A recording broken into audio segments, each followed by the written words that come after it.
Hablaremos esta noche de seres sobrenaturales de la cultura popular argentina o sudamericana. Cuidado porque da miedo esto.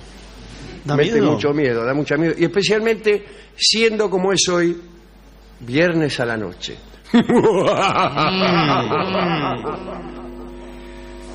Así que tenemos una serie de personajes, más bien monstruosos, dícese que legendarios, pero tal vez sean reales. Empezamos la colección con el lobizón. De los más célebres. Sí. El lobizón es siempre el séptimo hijo varón continuado de un matrimonio. El séptimo hijo varón es lobizón, y si son 7 mujeres, bruja. La séptima será bruja.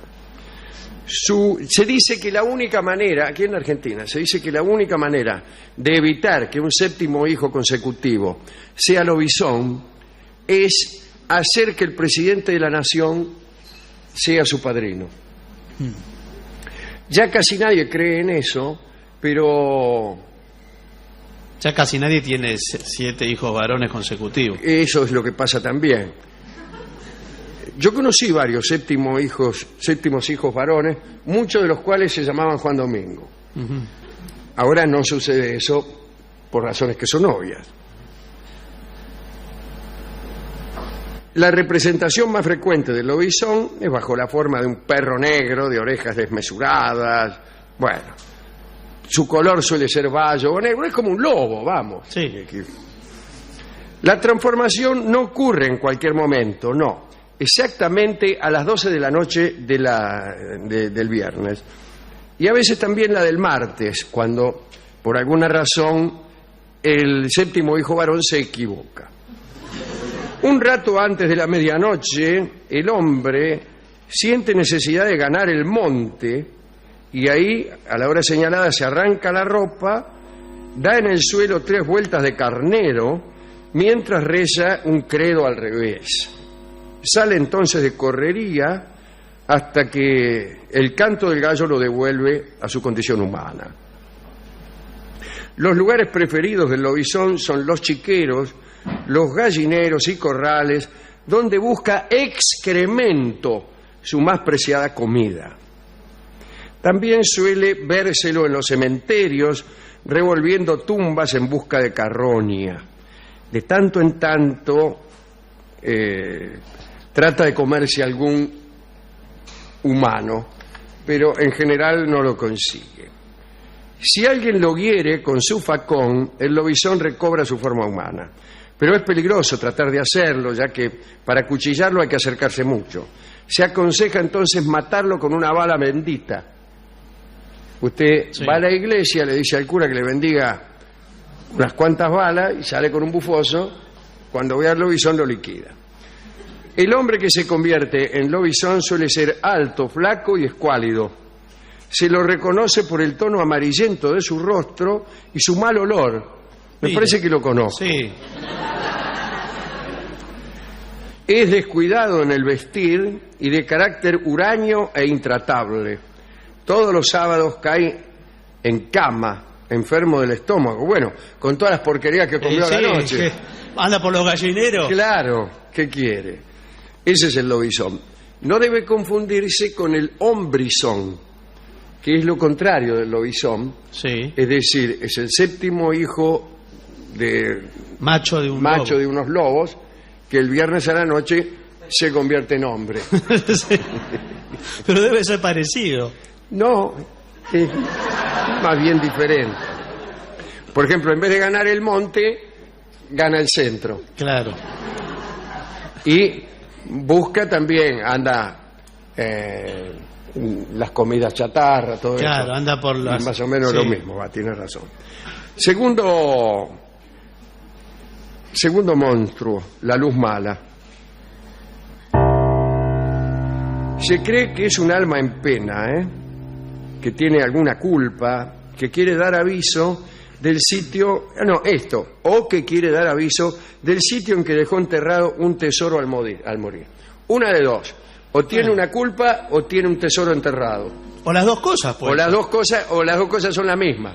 Sí, le da culpa el tesoro. Le da culpa haber enterrado un tesoro. Sí. Si bien inspira respeto y temor, también es cierto que suele despertar ilusiones de riqueza. Porque usted ve la luz mala y dice, ahora voy a ver a dónde enterró el tesoro y lo agarro. Es bueno, entonces. No. Quien descubra un tesoro gracias a ella deberá encargarle varias misas para que deje de penar. O de lo contrario, tendrá que temer por el resto de su vida una posible venganza. Algo había. Así que si usted encuentra un tesoro enterrado, lo menos que puede hacer es encargarle unas cuantas misas a la luz mala. ¿Qué pasa si uno no cree en la luz mala? Empieza a creer. Claro, no cree en la luz mala, pero se agarra el tesoro. No. Me parece que dicen que si no crees... no lo ve el tesoro. No lo ves. No lo ves. Ahí está, no lo ves. Es como el médico. Si no crees en el médico, no te curás. No es lo mismo, porque el médico... ¿Qué me hace con la cabeza? Algo así, cuando uno dice una verdad, hace así. No hace con la cabeza así de un lado al otro, señor. Hablaremos del capiango, también llamado el tigre capiango. Es una leyenda, al parecer de origen guaranítico. Ambrosetti cuenta que ha escuchado a Leopoldo Lugones contar una versión que es la más difundida en Córdoba. Se trataba de dos hermanos que vivían en el monte y uno de ellos, sin que lo supiera el otro, se transformaba en tigre, echándose en la boca unos granos de sal y revolcándose en la piel de un tigre que tenían ahí, ¿no? Y bueno, ahí quedaba tigre. Cuando disparaban contra él, erizaba los pelos y las balas le resbalaban. O sea, mucho más peligroso que un tigre, ¿no? Bueno, estas metamorfosis, según se desprende del relato de Lugones, podían ocurrir a cualquier hora, pero otras versiones indican que se daban únicamente de noche. También se caracteriza al capiango como un animal imaginario. ¿Cómo vas a caracterizar a algo como un animal imaginario? Y las balas y todo. No, por eso. Lo caracterizás de determinada manera. Después veremos si eso no es imaginario. Pero bien, el caso es que también parece que en esta nueva versión es un animal de terrible aspecto que no siempre es un tigre.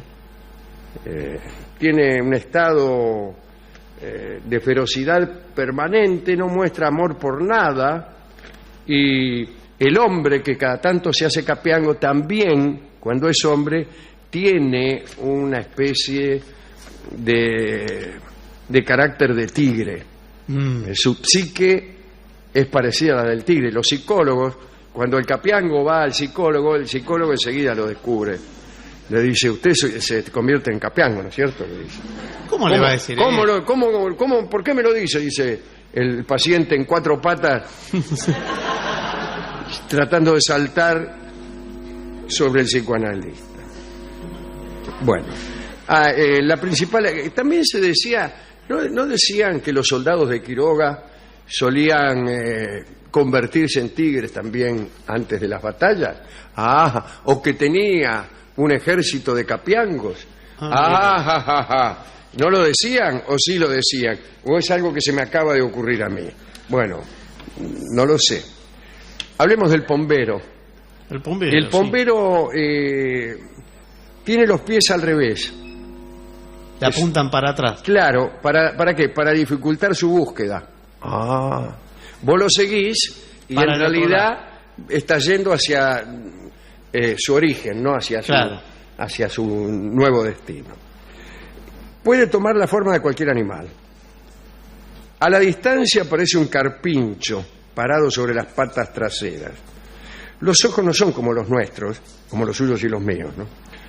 Sino chatos, como los del sapo, y con cejas de pelo largo. Me da miedo. Mira fijo igual que las lechuzas, tiene la boca grande y alargada, con dientes blancos, es el dueño de los pájaros y del sol y señor de la noche. Sale a pasear en los meses de octubre y noviembre, cuando empieza el calor. Cuentan que una vez el pombero se enojó con un hachero de la provincia de Formosa, Marco Gabasa. Lo sacó del rancho con cama y todo durante la noche y lo dejó en el medio del monte. Y esto mismo se repitió durante varias noches hasta que una vuelta lo golpeó y lo hirió gravemente.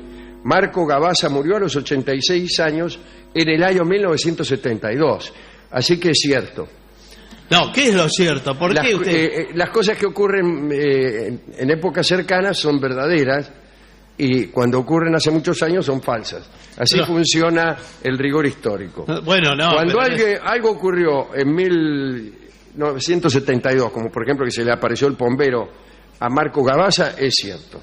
No, pero bueno... Cuando algo ocurrió en el año 1614, como por ejemplo el monje volador, Luciano se llamaba, no me acuerdo, el monje volador vuela y todos dan testimonio, es mentira. ¿Por qué? Porque cuando hace mucho de un hecho, el hecho es falso. Y cuando ocurrió recién, es verdadero, como lo sabe cualquier periodista.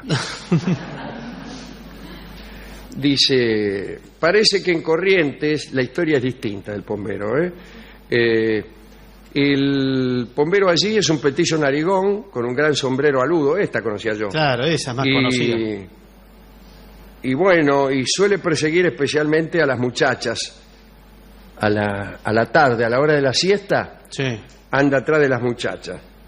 Así que, cuidado. Pero no tiene características muy particulares. Hasta ahí podría ser... Bueno, hay muchas muchachas que le echan la culpa al pombero de cosas que le han pasado con el vecino, por ejemplo. Sí. Esas leyendas son las que tienen más suerte y perduran, ¿no? Que son muy funcionales. Porque hasta ahí es un petizo con sombrero que sigue a la mina de la tarde. Sí, ¿sí? Es verdad. Y hay muchos petizos con sombrero, sí, que se acuestan con señoritas a la hora de la siesta. Sí. Bien. A ver si usted oyó alguna vez del sací, de Osací. Es un ser de los mitos brasileños, ¿no? Y muy popular en el folclore brasilero. Acá no se lo conoce mucho. Es un pibe, un adolescente con una sola pierna, generalmente negro o mulato, tiene las palmas de las manos agujereadas, fuma una pipa y usa una gorra mágica de color rojo para aparecer o desaparecer donde quiera, ¿no? Generalmente, sin embargo, aparece en medio de los remolinos. Y en realidad ese parece ser el origen, la explicación del remolino. Cuando los pueblos primitivos ven un remolino, en lugar de llamar a Adrián Paenza para que se explique de qué se trata, inventan un sací, lo ponen en medio del remolino y dicen, hay remolinos porque hay sací. Estos morochos de una sola pierna. Es considerado también, o sea, sí, un bromista molesto, ¿no? Y, por ejemplo, pierde cosas. Todas las cosas que se pierden, en realidad se pierden por la intervención de Osací. No causa daños de importancia, pero oculta los juguetes de los niños, extravía a los animales de granja, se burla de los perros, maldice a las gallinas para que no puedan incubar sus huevos. En la cocina, Osací derrama toda la sal, echa a perder la leche, quema los porotos cocidos, coloca moscas en la sopa. Si unas palomitas de maíz fallan, es por la maldición de Osací. A la menor oportunidad, desafila las agujas de costura, tapa el ojo de las agujas para que no puedan enhebrarse, enreda los hilados. Si ve un clavo en el suelo, lo da vuelta, lo pone con la punta para arriba. En resumen, todo lo que va mal en la casa puede ser atribuido sin dudar al Sací. Además de desaparecer a voluntad, puede también transformarse en Matita Peré, que es un pájaro esquivo, cuyo melancólico canto parece venir de ninguna parte. ¿Cómo es un canto que parece venir de ninguna parte? ¿Cómo lo escucha? Es que no se oye. Cuando una cosa proviene de ninguna parte, no se oye. ¿Cómo llevarse bien con un Sací? Bueno, se lo soborna con un poco de callaza o de tabaco para su pipa. O sea, es bastante fácil. Ese es Sací, ¿no? Todo remolino, dice la leyenda, lo causa la danza circular de un Sací. Se lo puede capturar, entonces, arrojando dentro del remolino un rosario bendecido que usted puede aprovechar para hacer bendecir cuando va a la iglesia a hacer bendecir las balas con que va a matar al lobizón. Sí. Aprovecha y hace bendecir también un rosario que arroja dentro de un remolino para cazar al Sací, ¿no? También puede ser atrapado en una botella de vidrio oscuro que se tapará con un corcho que tenga una cruz marcada. Y usted también lo puede poner a su servicio si le quita la gorra, que es la fuente de su poder. Entonces el Sací puede llegar a ser un amigo digno de confianza, ¿no? Así que extraordinario, ¿no? Me encanta el Sací. La única fuente que yo recuerdo de aventuras del Sací son los libros de Monteiro Lobato. Ah, sí. Un extraordinario escritor brasileño que escribía libros para niños que nadie ha leído. La única persona que yo conozco que ha leído los libros de Monteiro Lobato es la presidenta de la Nación, que alguna vez mencionó a Lobato. Todos los muchos intelectuales y buenos lectores que yo conozco no lo conocen. Aquí, por ejemplo, en el programa hablamos alguna vez de Lobato y allá muy cada tanto algunos y así yo lo leí y una vez uno me regaló Las 12 hazañas de Hércules, que es uno de los libros que ha escrito Lobato.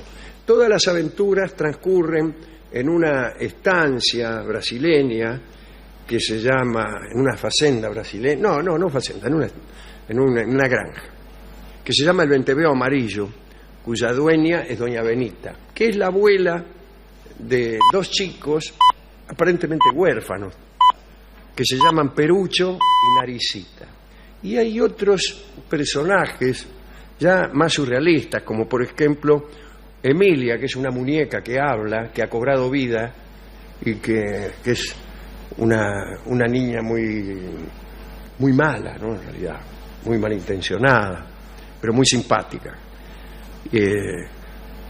Un choclo parlante, que es el vizconde de la Mazorca, y una esclava, una antigua esclava llamada Anastasia, que cuenta cuentos. Pero cada libro de los que escribió Lobato es una aventura y un viaje épico que consiguen hacer los niños gracias a los polvos de Esmerdis o Perlimpimpín, que como todos sabemos son recursos mágicos para poder viajar a través del tiempo y del espacio. Y entonces viajan a otros planetas, a otras épocas, a la época de los griegos, a la época de Amstaden, aquel alemán que llegó al Brasil y que casi se lo morfan o se lo comieron los habitantes de ahí, qué sé yo. Bueno, hay cuestiones filosóficas y científicas tratadas con mucha gracia. Hay un libro que se llama La llave del tamaño, en donde se inventa un mundo que ha cambiado bruscamente de tamaño, pero nadie se da cuenta porque todas las cosas han variado el tamaño y entonces no se la percibe gente no se percibe. Sin embargo, en aquel libro llamado El regreso de los brujos, que tuvo tanta fama hace muchos años y que ahora nadie conoce, Pauwels y Vergier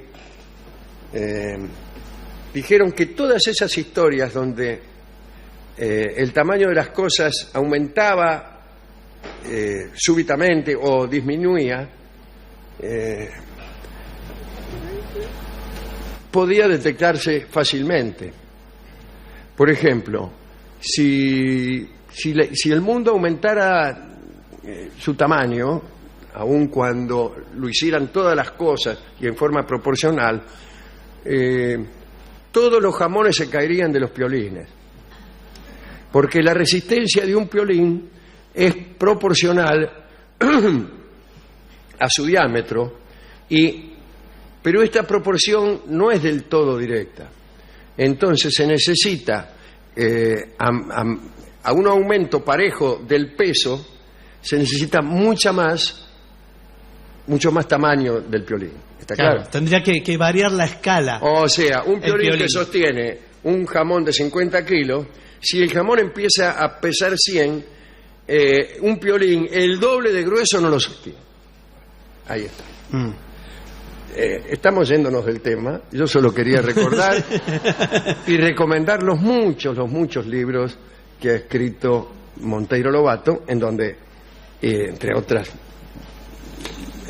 muchas criaturas aparece Osací, ¿no? También se habla allí de otros animales o personajes de los mitos del Brasil que son muy interesantes y que no son muy conocidos en la Argentina.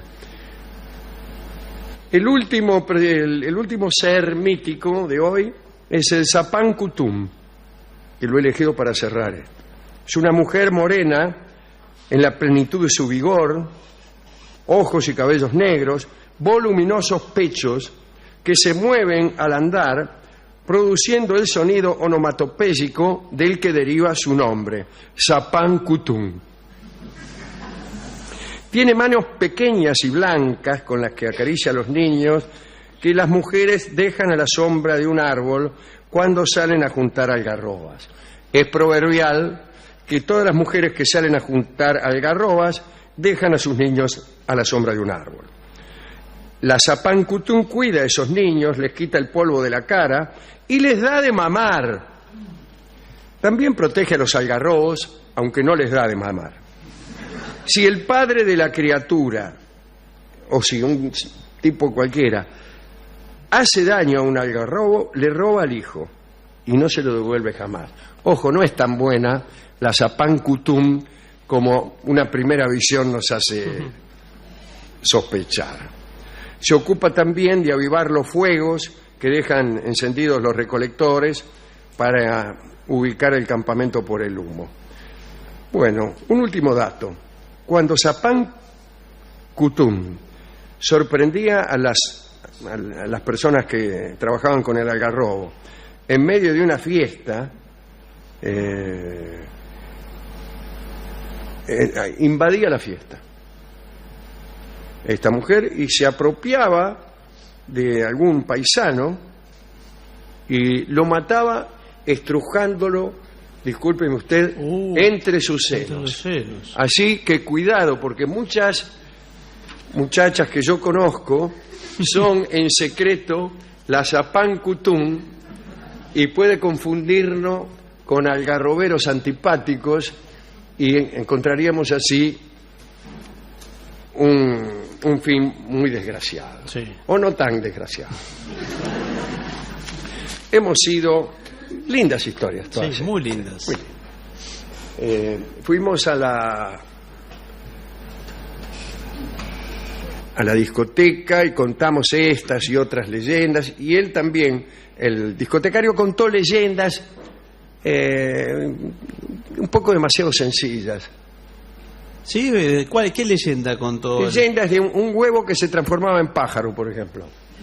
Pero eso no es una leyenda, es... Bueno, dijo que la que él conocía era esa y que le parecía mucho mejor que todas las otras que le habíamos contado nosotros.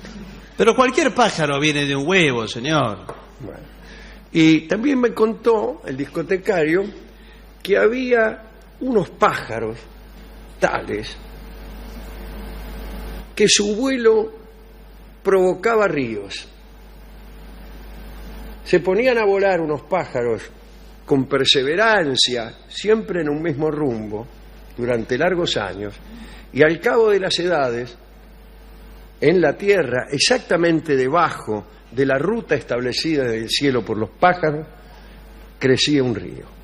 Y me dio como ejemplo un río que se llama justamente Río de los Pájaros, que es un río de la Argentina, y que es el río que también da el nombre a la República Oriental. El Uruguay no es un río, es un cielo azul que viaja. Vamos a escuchar la canción que corresponde a ese río, la canción que se llama Río de los Pájaros, por músicos que pertenecen al staff de este programa en algún caso.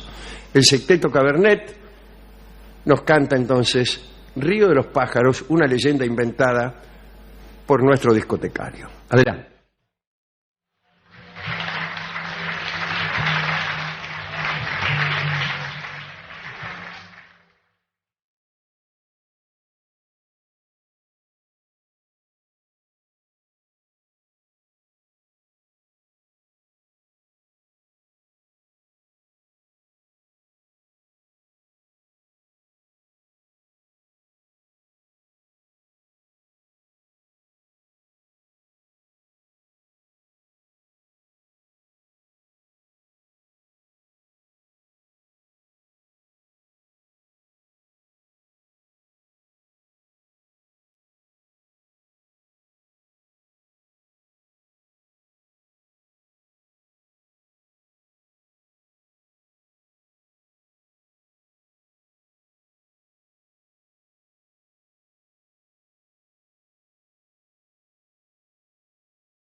Era Cabernet, en La venganza será terrible, Río de los Pájaros.